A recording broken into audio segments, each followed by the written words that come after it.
कर्म तथा आवागमन।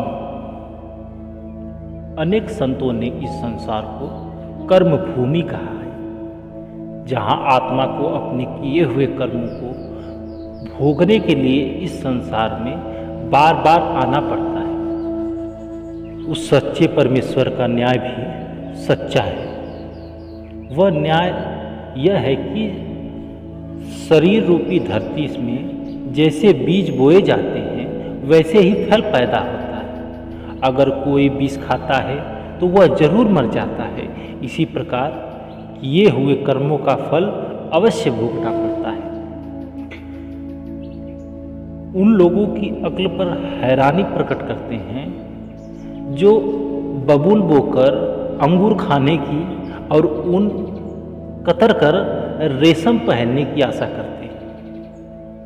बाइबल में लिखा है, इंसान जो बोता है वही काटता है। कर्म चाहे अच्छे हों बुरे हों, आत्मा को बंधन से मुक्त नहीं कर सकते। वे आत्मा को वापस इस संसार में इसी जन्म मरण के मंडल में लाते हैं। हमें उसी चोले में जन्म मिलता है जिसमें हम अपने कर्मों का फल अच्छी तरह से भोग सकें। इस पूरे समय में हमारी आत्मा परमात्मा के वियोग की पीड़ा अत्यंत सहती है।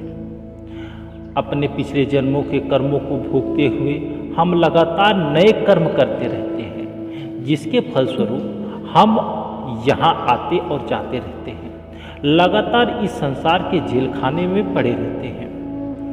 बाइबल में ईसा मसीह ने कहा कि मैं तुम्हें सच सच कहता हूँ, जो भी पाप करता है वह अपने पाप का दास बन जाता है, और जो दास घर में हमेशा नहीं रह सकता, लेकिन प्रभु का पुत्र संत हमेशा रहता है।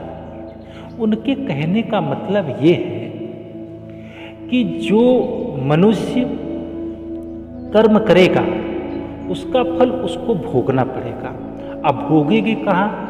वह इसी शरीर मतलब इस मृत्यु लोक में आकर के किसी शरीर योनि, किसी भी योनि में पैदा होकर के अपने द्वारा किए हुए कर्मों का फल उसको भोगना पड़ेगा।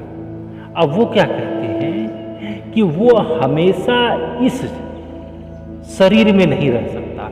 इसका मतलब ये है कि वो इस 5 तत्व के शरीर में मतलब मनुष्य रूपी शरीर में हमेशा के लिए नहीं रह सकता, जिससे अपने पिछले जन्मों को काट सके। हमेशा के लिए, सिर्फ हमेशा के लिए का मतलब ये है कि वह पूरे कर्मों को भोग कर नए कर्मों को न करते हुए परमात्मा की प्राप्ति करना। इसलिए वो कहते हैं कि संत ही वह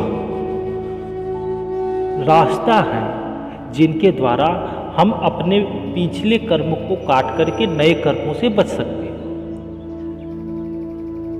एक दास की इच्छा नहीं चलती, उसे वही करना पड़ता है जो उसका स्वामी हुक्म दे। ईसा मसीह ने कहा, अब हमारी कोई इच्छा नहीं चल सकती, क्योंकि जो पाप हमने किए हैं वे हमारे स्वामी बन गए हैं और हम उनके दास। हमें वही जाना है जहाँ जाने के लिए हमारा स्वामी हुक्म देता है। हम एक घर से दूसरे घर में, एक शरीर से दूसरे के शरीर में जाते हैं और जन्म मरण के अनंत चक्र में फंसे रहते हैं। यह जन्म मरण का चक्र 84 लाख योनियों का जेल खाना कहा जाता है। भारतीय संतों ने जेल लफ्ज़ का प्रयोग किया और ईसा मसीह ने इसी शब्द का प्रयोग करते कहते हैं, अपने विरोध से जल्दी समझौता कर ले, कहीं ऐसा न हो कि किसी भी समय विरोधी तुझे जज के सामने पेश कर दे और जज तुम्हें अफसर के सुपुर्द कर दे और तुझे जेल में डाल दे। मैं तुम्हें सच कहता हूँ, तू उसमें से तब तक नहीं निकल सकेगा जब तक तू आखिरी कौड़ी तक न चुका दे। ईसा मसीह का भाव है कि जब जन्म मरण के जेल खाने से हम तभी निकल सकते हैं जब तक कर्मों के बीच हमने जो बोए हैं उन सब का हिसाब पूरा नहीं कर देते। क्योंकि एक छोटा सा कर्म तब तक हमें वापस इस संसार में खींच लाता है जब तक हम उसका पूरा का पूरा हिसाब न दें। इसलिए हजरत ईसा समझाते हैं कि जिनके प्रति हमें अन्याय या कोई अपराध किया है, उसने जब तक हम संसार में आकर के उसके साथ क्षमा न मांग ले, उसका प्रायश्चित न कर लें, नहीं तो हमें अपने कर्मों की अदालत में पेश होना पड़ेगा, जिसका अर्थ है कि हमें फिर एक बार जेल खाने में फेंक दिया जाएगा। क्योंकि चाहे हम देनदार होकर आए या लेनदार होकर आए, हम जब तक यहाँ से मुक्त नहीं हो जा सकते तब तक हमारा हिसाब चुकना नहीं होगा और हमें आना पड़ेगा। एक संत ने कहा कि भाई तू अनेक कर्म करता है और उन्हें कर कर के थक जाता है, पर याद रख कि इन वजह से तुझे बार बार बंधनों में आना पड़ता है। अनेक कर्म कर थकिया न भाई, फिर बंधन पाए। 84 के चक्र से बचना तभी संभव है जब आत्मा परमात्मा में लीन हो जाए। उस परम पिता परमेश्वर से हमारा मिलाप तभी हो सकता है जब हम पिछले जन्मों के किए हुए हर एक कर्म तथा पापों के कर्ज से मुक्त हो जाए।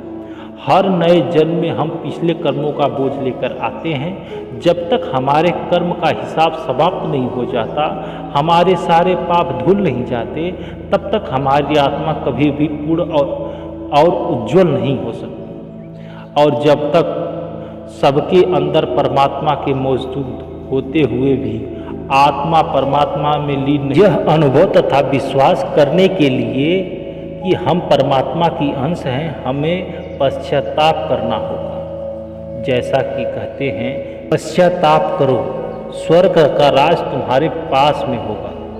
सच्चे मन से पश्चाताप करने के लिए हमें यह जानना जरूरी है कि हमने क्या किया है, लेकिन हम अपने पिछले कर्मों का बिल्कुल हिसाब किताब है हम भूल चुके हैं। उस प्रभु की दया तथा क्षमा पाने के लिए हमें अफसोस है, कह देना कि काफ़ी नहीं है।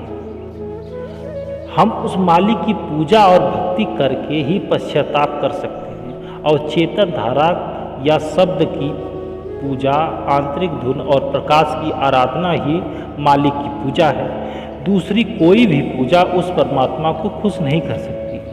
नाम के सिवाय परमात्मा की कोई पूजा या भक्ति नहीं है। लोग व्यर्थ ही वहमों और भ्रमों में फंसकर अपना समय नष्ट कर रहे हैं। मालिक की भक्ति करने के लिए, अपने पापों का प्रायश्चित करने के लिए हमें अपने आप को अंतर में उस चेतना धारा नाम शब्द के साथ जोड़ना होगा।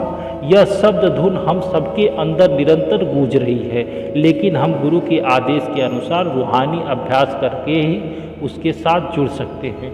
जय गुरुदेव।